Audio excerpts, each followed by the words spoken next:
Now, today on the community development segment, we're going to take you all the way back to October last year, when reports came out, messages came to the Citi breakfast show. Actually, they were live on the show, and it got messages that there was flooding that was happening, and you know, it started almost like, oh yeah, look at this flooding, but Ghana flooding happened, so it was like, what? It was a normal flood. But anyway, you know what? One person who has been in the thick of it, right deep to his knees in the whole issue, from the beginning till now, is Freddie Ho, our colleague and should I say the roving correspondent for the lower Volta, lower and upper Volta, the roving correspondent. He's right here with us. Award winner. Fredo. Our broadcast journalist for Papa. Award winner. Him and I have a native hometown. Is it? He'll tell you about it. Agobledokwi. I get it. Oh, I get the niche. You're welcome, Fred. Thank you very much. Yeah. Thank you. And Happy New Year to you. Happy New Year to you too. Many happy returns. How's your New Year been? I've seen you around, but this should be official. Yes. How's your New Year been so far? Charlie, it's been great, awesome. Yeah. And I mean, the journey has just started. Yes. And we are hoping that it's going to continue and end well. Absolutely. Don't forget, this is an election year, obviously. Yeah. And that should tell you all that comes with more is demanded. More is demanded of us. So I mean, we're just going to give it our all, and put in the maximum effort to make sure we achieve the results that we all want. Fantastic. All right, Fred, you want to take us back? Yeah, you want to take us back since October. When did you make your first trip? Tell us about the surrounding stories, the news, what you heard. What took you first to go and encounter the effects of the spillage? I think it would be fair to say that Ebenezer, this is how far God has brought us. Because, I mean, 2 months, almost 3 months now, from October, somewhere around 20th or 19th, that was when we got the very first video from some of our cherished listeners and viewers. And since then, we've been with these people, and by these people I mean the lower Volta, all the way. We thought it was just something related to only North Town. We went there, then the calls started coming in, and we kept widening our reach. And that tells you that it went as far as the northern part of Ghana. So we started from a localized point, and then we started covering all the way. So we started from Northtown, which is Mepe to be precise. Obviously, that's the epic center, where about some 15,000 people were displaced. About 4,000 homes or houses collapsed, or currently they are in you can't inhabit them. So generally, the devastation has been very, very grave. So from Northtown, we moved to the Asujaman district or constituency, and that is where we went closer to the Akosombo Dam, and we saw the amount of, or the volume of water gushing out of the spill gates, and that really gave us a sense of what to expect. Then we got to know that no, this thing is going to take us to a long haul. And I mean, we were speaking to the experts, those at the Volta River Authority.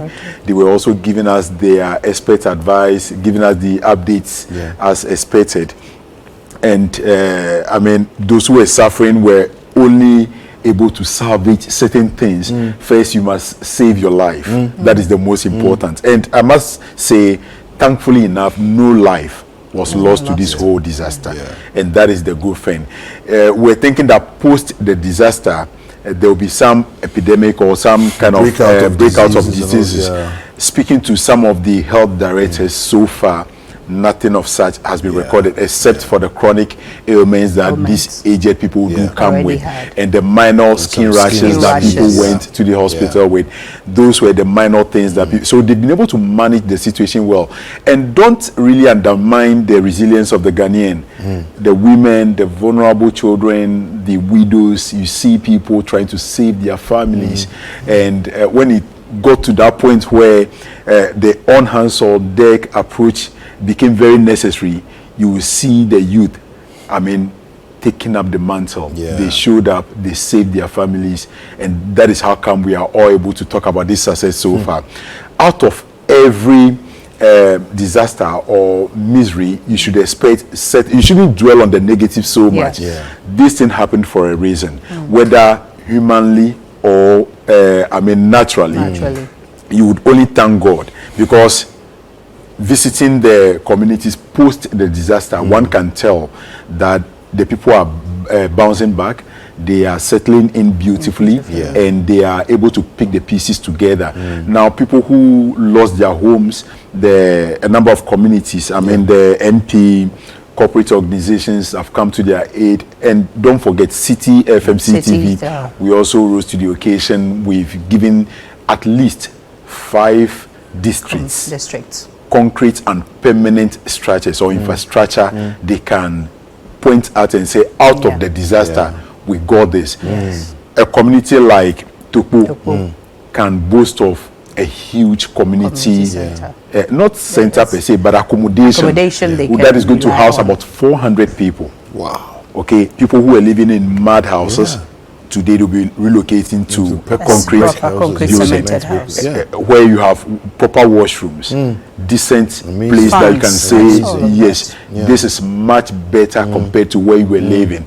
Even though when all is said and done, they would be relocated to their homes, where those particular facilities will be used for sustainability reasons. They will be converted to classrooms.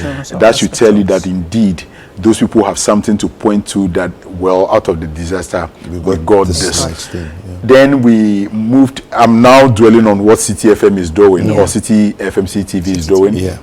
We moved from Tokpo. I think that particular place is ready now for commissioning. I understand by next week we should be commissioning that facility.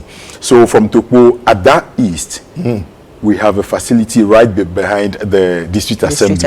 And that should also tell you that it's going to house about 200 people. Some of the people affected on the islands. And I must say that when I went to the Adan area, they're more like a twin disaster because of the tidal wave devastation.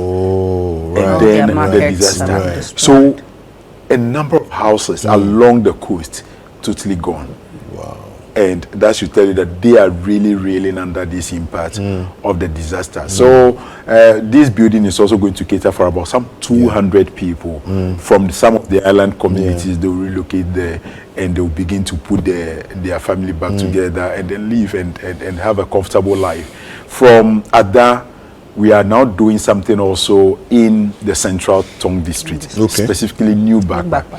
That is a whole community where they are having a school, a mini market, a school park, residential apartments, a health center. So it's a whole community that is being relocated to an entirely new place that they will begin to start a whole new life. It may not be easy from the start. Don't forget, when we are talking about this whole disaster, you can categorize them into different sectors. Agriculture was impacted, education, health, and talk of socio-economic livelihood. People who were trading previously, now everything came to a halt. They would have to start afresh. You go to some of the resettlement centers, like the school classroom blocks where people are currently taking shelter, and people are beginning to sell plantain. They are beginning to sell. They go to the farm. The things that are left there, they bring it in.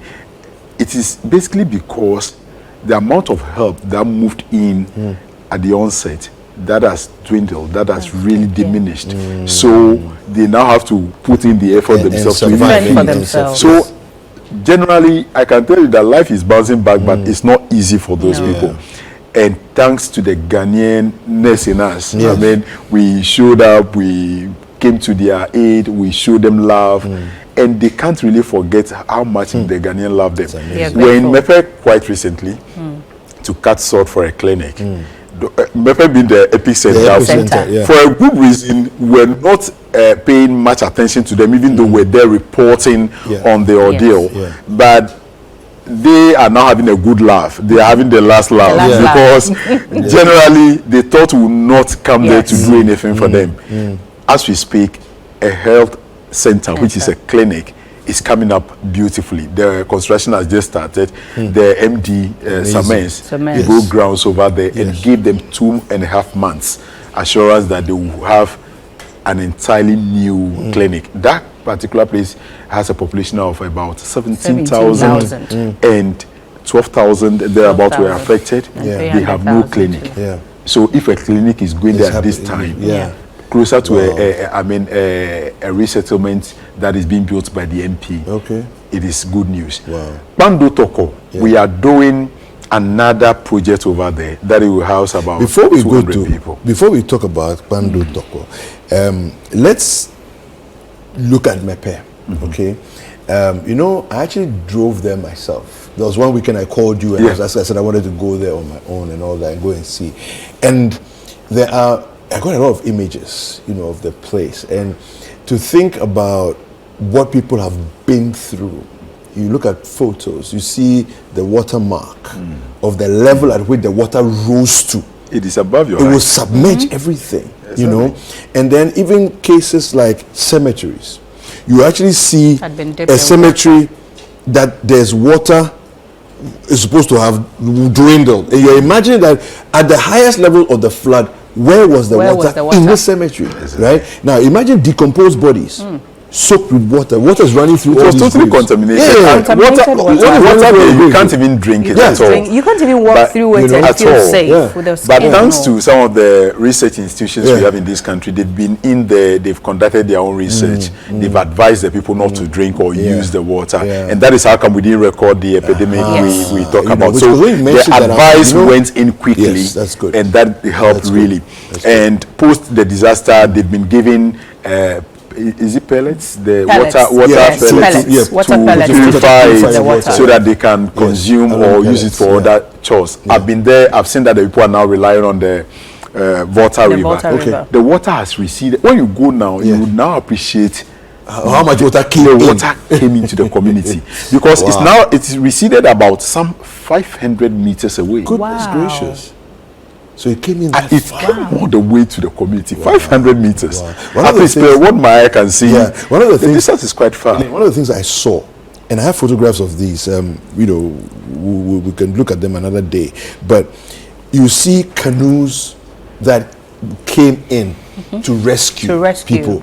But as the water started to recede, the canoes can't go back because the water level has dropped to the point where the canoes are stuck in the town. Can't move.